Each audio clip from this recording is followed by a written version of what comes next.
Hello dear students. तो आपका अपने यूट्यूब चैनल लर्नर्स अड्डा में बहुत बहुत स्वागत है। मैं अविनाश उपाध्याय।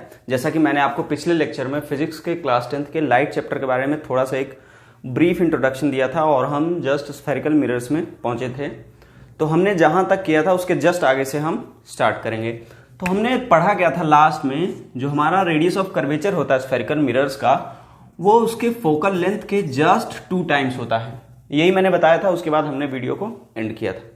तो ये बताया था। उसके बाद आज हम इसकी थोड़ी सी एक छोटी सी प्रूविंग देख लेते हैं क्या होती है। एग्जाम पर्सपेक्टिव और कॉन्सेप्ट के हिसाब से थोड़ा सा इंपॉर्टेंट होता है, हम देख लेते हैं। तो इसकी देखते हैं प्रूविंग क्या होती है।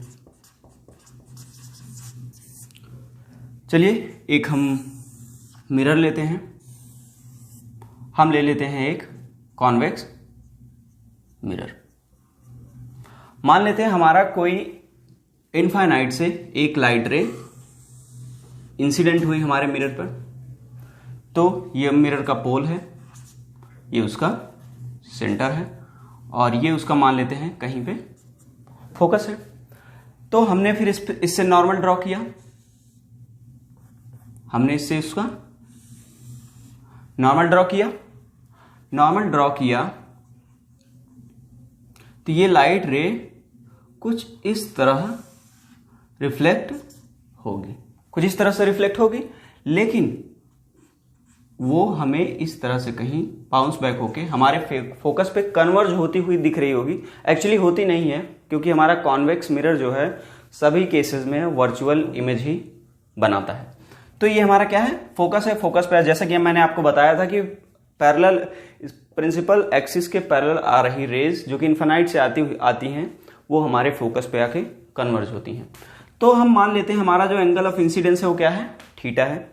अगर ये हमारा एंगल ऑफ इंसिडेंस थीटा है तो ये भी हमारा क्या होगा, थीटा होगा। अच्छा देखिए, अगर ये एंगल हमारा थीटा है तो हमारा ये एंगल भी थीटा होगा। क्यों? वर्टिकली ऑपोजिट एंगल्स क्या है, जस्ट ऑपोजिट है, तो ये आपके हमारे बराबर होंगे। ठीक है। अच्छा देखिए, ये और ये रेस पैरेलल हैं और इस रे पर बने हुए दोनों एंगल्स, अगर देखिए ये यहां पे थीटा है तो ये एंगल भी हमारा क्या होगा, थीटा होगा। ये हमारा देखिए, फिर से सुनिए, ये हमारे दोनों रेस जो हैं ये क्या हैं, पैरेलल हैं। तो इस रे पे इसकी हेल्प से जो एंगल थीटा बन रहा है, अगर यहां पे हम देखेंगे तो ये एंगल क्या होगा, थीटा होगा। अच्छा, ये एंगल थीटा है, ये थीटा है। अगर हम इसको ए मान लेते हैं तो हमारा ट्रायंगल AFC में जो एंगल ए और एंगल सी दोनों बराबर हैं, तो हमारे साइड AF और साइड FC क्या होंगी, बराबर होंगी, by the property of isosceles triangle. ठीक है। अब देखते हैं। देखिए, ऐसे तो नॉर्मली हमारा जो AF है और PF है ये बराबर नहीं होते हैं, लेकिन जो अगर हम अपने मिरर का अपर्चर बहुत छोटा ले लेते हैं तो हमारे AF और PF बराबर होते हैं। अगर आपको नहीं पता है अपर्चर क्या होता है, तो अपर्चर जो है हमारा मिरर जो है जिस स्फीयर का पार्ट होता है उसके डायमीटर को बोलते हैं। तो अगर हम इसका अपर्चर बहुत छोटा लेते हैं, मतलब अगर हम AP जो है उसको हम नियर टू 0 लेते हैं, तो हमारा यहां से जो AF है वो किसके बराबर हो जाता है, PF के बराबर हो जाता है। कैसे? जब हम अपर्चर अपना बहुत ही छोटा लेते हैं मिरर का। ठीक है। तो हमारा ये क्या हुआ, AF और PF बराबर हुआ। हमारा PF क्या है, आपको पता है, ये फोकल लेंथ है। ये फोकल लेंथ है तो इसकी भी लेंथ क्या हो गई, F हुई। अच्छा, इसकी लेंथ अगर F हुई तो अभी मैंने जस्ट प्रूव किया था कि ये और ये दोनों बराबर हैं, तो इसकी भी लेंथ क्या हो गई, F। अच्छा देखिए, यहां से हमारा PC that is equals to PF plus FC। अच्छा, PC क्या है, हमारा रेडियस ऑफ कर्वेचर है। आपको पता है पोल से सेंटर ऑफ कर्वेचर के बीच के डिस्टेंस को हम क्या बोलते हैं, रेडियस ऑफ कर्वेचर बोलते हैं। PF F के इक्वल है प्लस FC हमारा किसके बराबर है, F के इक्वल है। यहां से हमारा प्रूव होता है R is equals to 2F। तो हमारा अगला टॉपिक है image formation by spherical mirrors.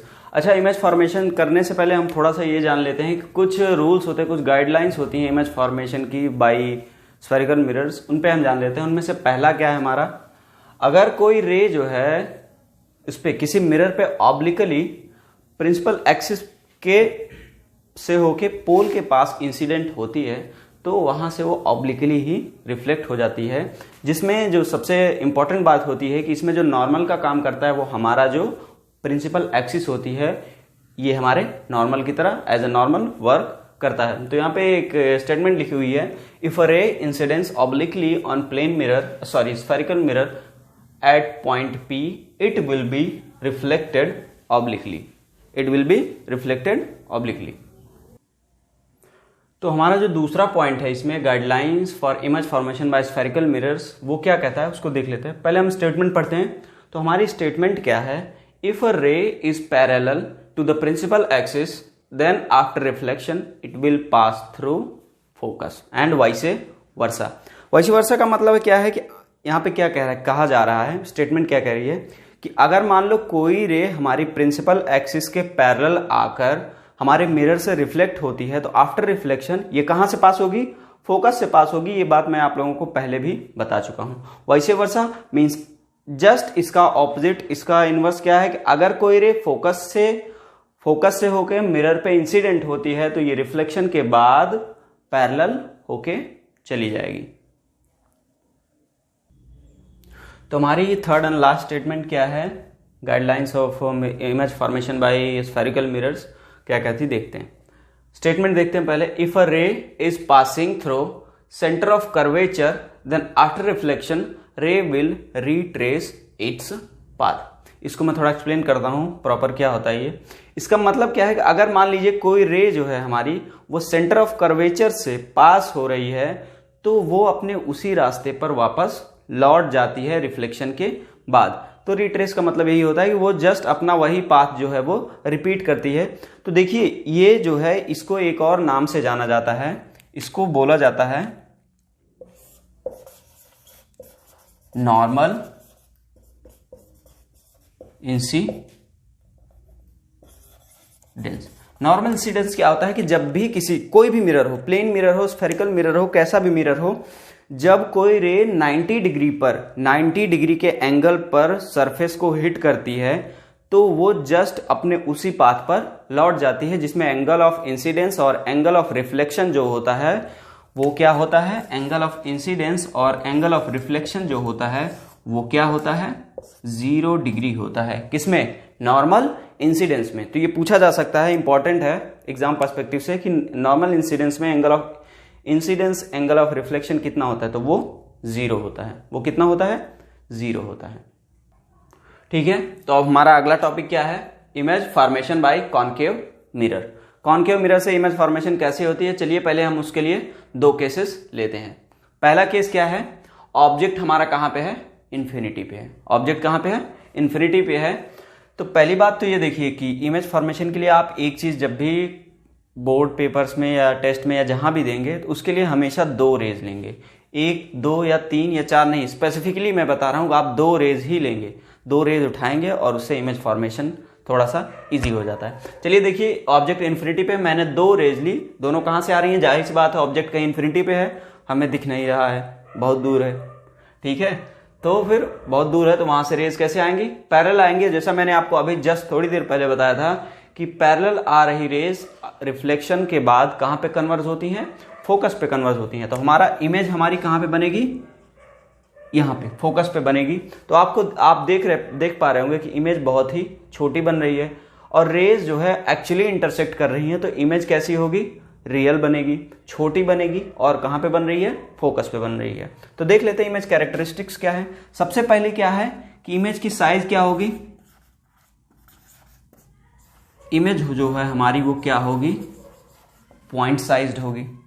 दूसरी इमेज जो है वो हमारी क्या होगी, रियल होगी। और तीसरी कहां पे बन रही होगी हमारी इमेज, एट फोकस। ये हमारी इमेज कैरेक्टरिस्टिक्स हैं। कैसे, जब हमारी रेज कहां से आ रही होती हैं, इनफाइनाइट से। आते हैं हम अपने दूसरे केस पे, जहां पे हमारा ऑब्जेक्ट प्लेस्ड है सी से जस्ट थोड़ा सा पीछे, बियॉन्ड सी एंड इन्फिनिटी और सी के बीच में कहीं पे प्लेस्ड है, सी के पीछे प्लेस्ड है हमारा ऑब्जेक्ट। तो देखते हैं, चलिए। तो हमने 2 रेज ली। पहली रे हम यहां से रेज हमारे देखिए प्रिंसिपल एक्सिस के पैरेलल है, प्रिंसिपल एक्सिस के पैरेलल है, तो कहां से पास होगी, फोकस से हमारी पास होगी। दूसरी रे हमने ली, दूसरी रे हमने पास कराई उसको कहां से, सेंटर ऑफ कर्वेचर से। और मैंने ये आपको बताया था कि जब कोई रेज सेंटर ऑफ कर्वेचर से पास होती है तो वो नॉर्मल इंसिडेंस होता है और वो अपने उसी पाथ पे लौट जाती है, वापस अपने पाथ को रिट्रेस करती है। तो ये रेज आपस में इंटरसेक्ट कहाँ कर रही हैं? यहाँ। तो हमारी इमेज फॉर्मेशन यहाँ पे होगी। इमेज आपको दिख रही होगी कैसी बनी है? उल्टी बनी है, रियल बनी है और एक्चुअल साइज से थोड़ा सा छोटी है। तो हम आते हैं इमेज कैरेक्टरिस्टिक्स पे। पहला क्या है कि इमेज क्या होगी?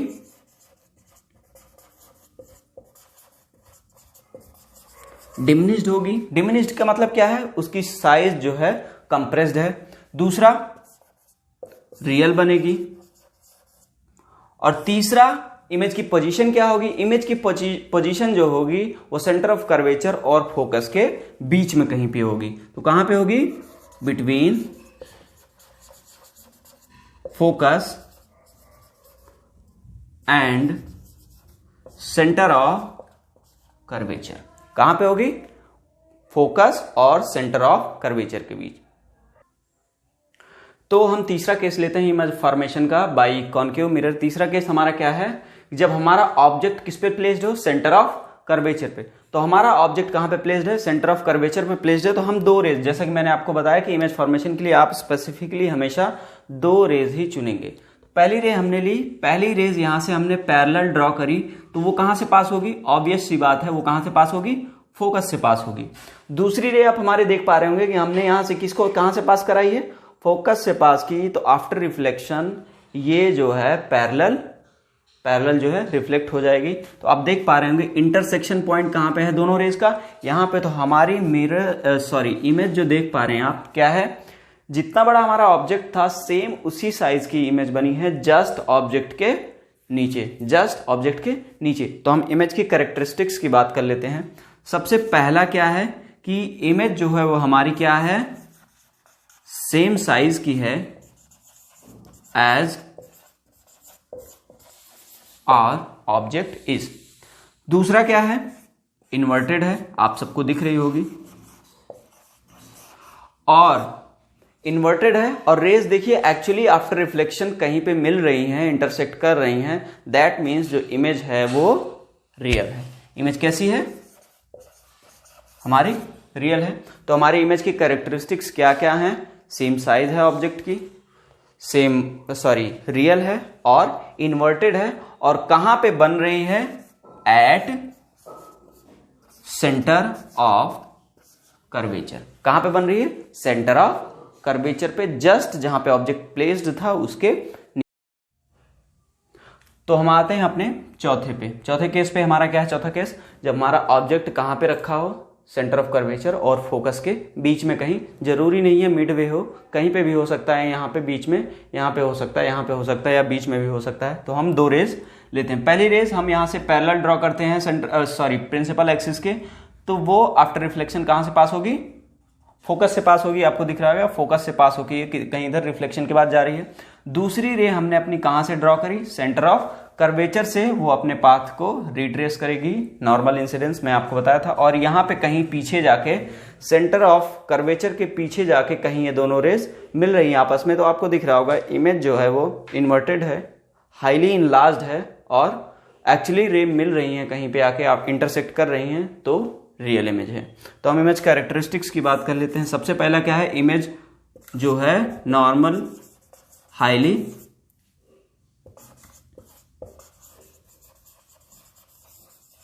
इनलार्ज्ड है, मैग्नीफाइड है।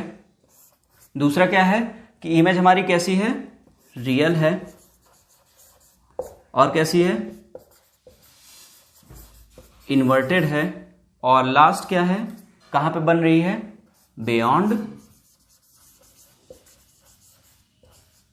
सी बन रही है। ठीक है।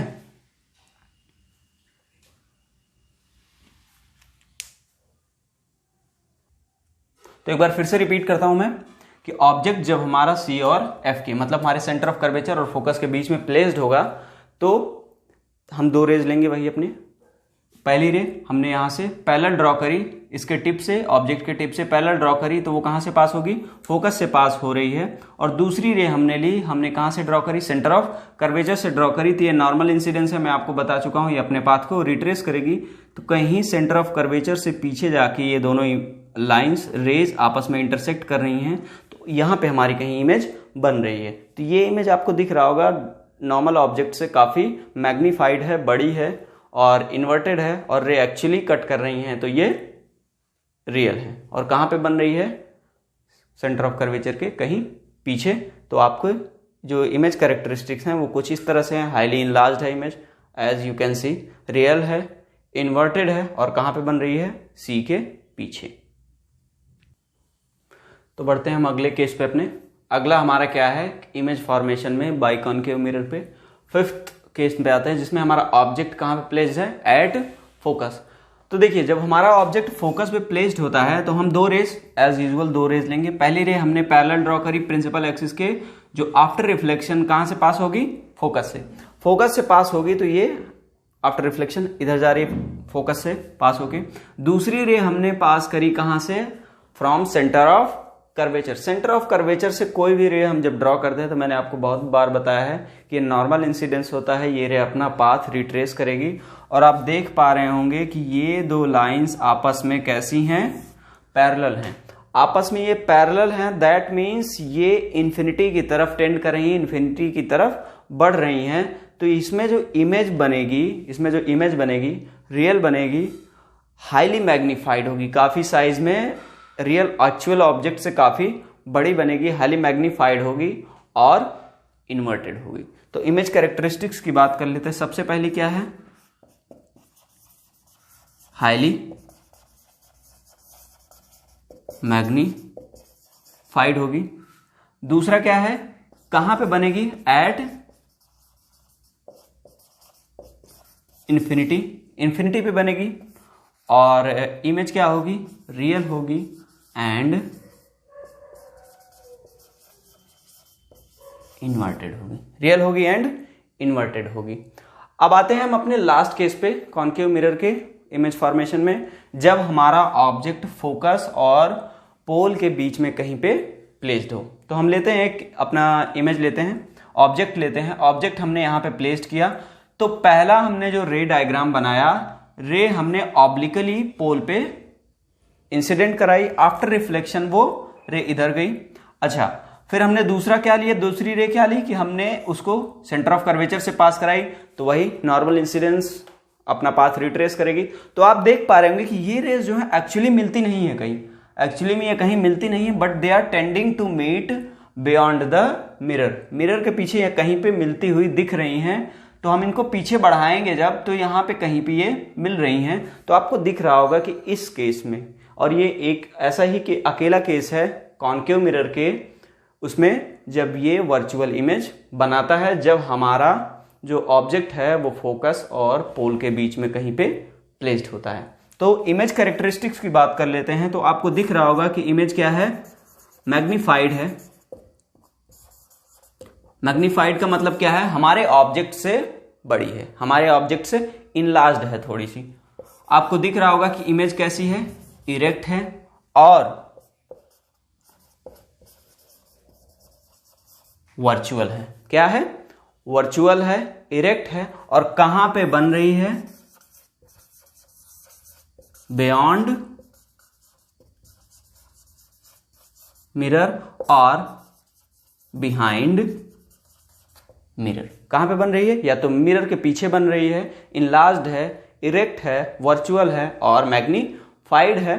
तो एक आप ये चीज नोट कर लीजिए कि एक ऐसा केस है जिसमें कॉनकेव मिरर वर्चुअल इमेज बनाता है। ये एक ऐसा केस है जब कॉनकेव मिरर वर्चुअल इमेज बनाता है। तो ठीक है, यहां पे आज हमने क्या देखा, कॉनकेव मिरर के इमेज फॉर्मेशन को मैंने नरेट किया है आप लोगों को। तो जो नरेशन रहा है, बाकी इसके आगे जो भी रिमेनिंग रह रहा है इस चैप्टर में, वो हम अगले लेक्चर्स में देखेंगे क्या बच रहा है। और अगर आपको वीडियो पसंद आए तो वीडियो को लाइक ज़रूर करें और दोस्तों में शेयर ज़रूर करें और हमारे चैनल को ज़्यादा से ज़्यादा सब्सक्राइब करें, तो हम लोगों की बहुत हेल्प होगी। God bless you all, thank you.